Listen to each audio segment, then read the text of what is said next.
Welcome to Factual America, where we dive deep into the stories, people, and ideas shaping the nation's past, present, and future. Today, we are tackling a topic blowing up headlines, book bans, and city council meetings: the movement to cancel the Founding Fathers.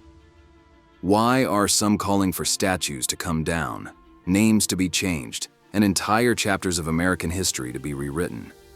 Is this a painful but necessary reckoning with our past? Or is it something more? An attempt to erase foundational American values?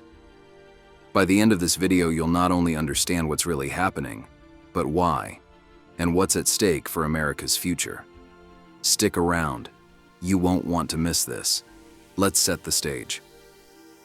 Imagine a bustling city, square. Maybe Philadelphia, Boston, or even Richmond. For decades, statues of George Washington, Thomas Jefferson, and Benjamin Franklin have loomed large, literally and figuratively, over these spaces. These men, flawed, yes, but pivotal, are central figures in the American story. Yet in recent years, we've seen these statues toppled, shrouded, or vandalized. School boards debate renaming schools once bearing the founders' names. History textbooks are revised to emphasize their faults. What changed? To answer that, we need to understand the heart of the cancel culture phenomenon. What began as a way to call out and correct injustices has morphed into something much broader. It's not just about accountability, it's about consensus. Deciding which aspects of our past get to survive, which must be re-examined or removed. The Founding Fathers, with their mix of revolutionary ideals and undeniable human failings, have become ground zero in this cultural struggle. Some will immediately point to the undeniable: many founders owned slaves, women were excluded from the political process, and the era's moral standards fall far short of today's. That's real. No serious historian denies it. But here's where it gets interesting. Those pushing the hardest to cancel the founders often have a bigger goal in mind. It's not just about removing statues, it's about changing the very narrative of what America represents. For these activists, the Founding Fathers aren't just flawed. They symbolize a deeply flawed system. The argument goes like this: if the men who wrote the Declaration of Independence and the Constitution were morally compromised, then maybe the documents themselves are tainted. Maybe the entire American project needs to be scrapped or rebuilt from scratch. That's a radical idea, and it has implications far beyond the classroom. So who are they? Are we talking about a tiny fringe or a massive movement? The truth is, there's a loud minority, often driven by academically radicalized activists, some educators, and a chunk of the media. They use the tools of social media to amplify their demands, turning once fringe ideas into mainstream conversations. Consider the New York Times 1619 Project, for instance, which reframed America's founding as starting with slavery, not liberty. This was no small blog. It appeared in the nation's paper of record and was taken up by educators nationwide. But let's step back. Why does this fight matter? Because America's entire identity is at stake. The ideals the founders wrote down: life, liberty, the pursuit of happiness, lit a fire of freedom, not just here, but across the globe. Are we perfect? Number. But if you persuade people that America's origins are rotten, then what incentive do they have to defend or improve her? Is patriotism still possible if you're taught the nation you live in was doomed from the start? Here's a twist you might not expect. Some of those most vocally opposed to canceling the founders aren't white, male, or even conservative. Immigrants, Black Americans who see progress in the American story, and even left-leaning historians have spoken out.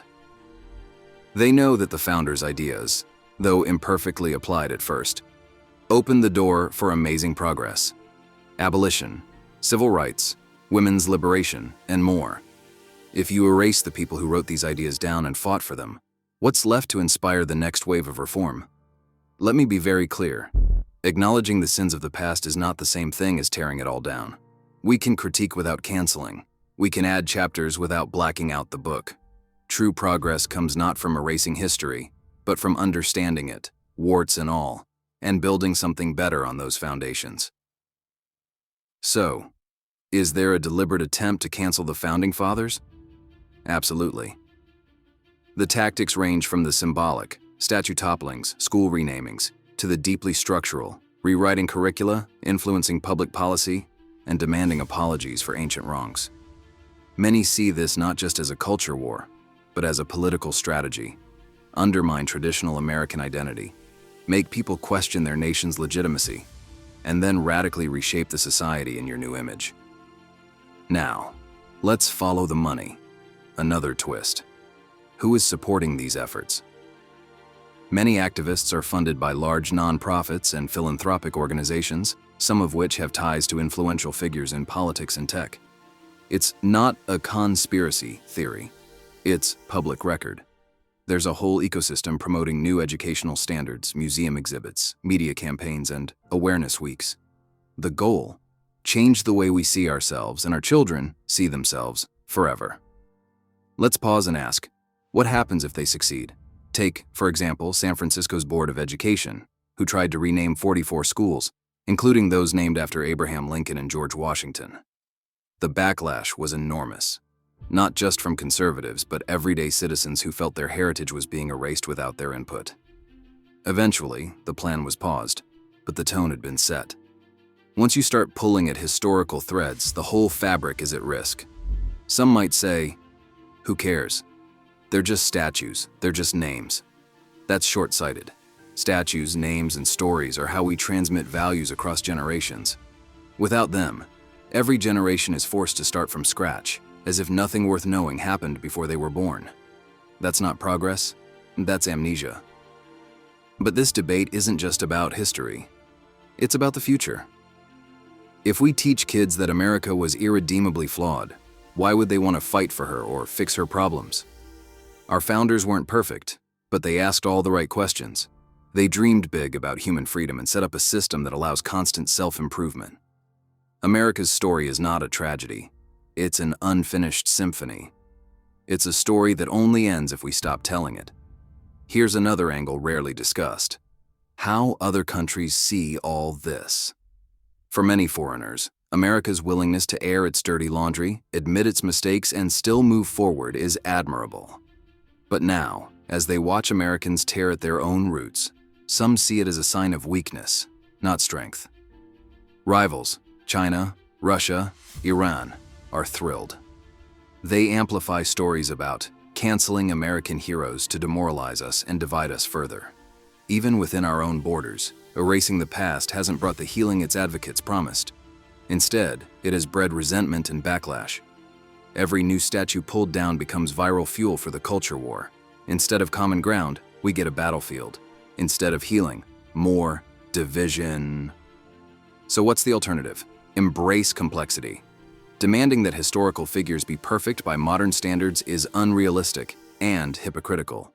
Who among us is beyond reproach? Progress happens not by burning the old house to the ground, but by renovating it. Build on the good, confront the bad, and keep moving forward together. Let's remember that America is unique. No other nation was founded explicitly on the principles of liberty, equality, and self-government, even if those ideals took time to be realized for all. The founders gave us the mechanisms to reform ourselves: amendments, free speech, protest. They didn't chain us to their own era. They launched us on a journey. Some say, if the founders can be canceled, anyone can. There's truth there. If the people who risked their lives, fortunes, and sacred honor to launch the American experiment are reduced to footnotes or villains, what hope do the rest of us have of ever being remembered for anything good? So ask yourself, who benefits from tearing down our national story? Who loses when children are told their country is unworthy of pride?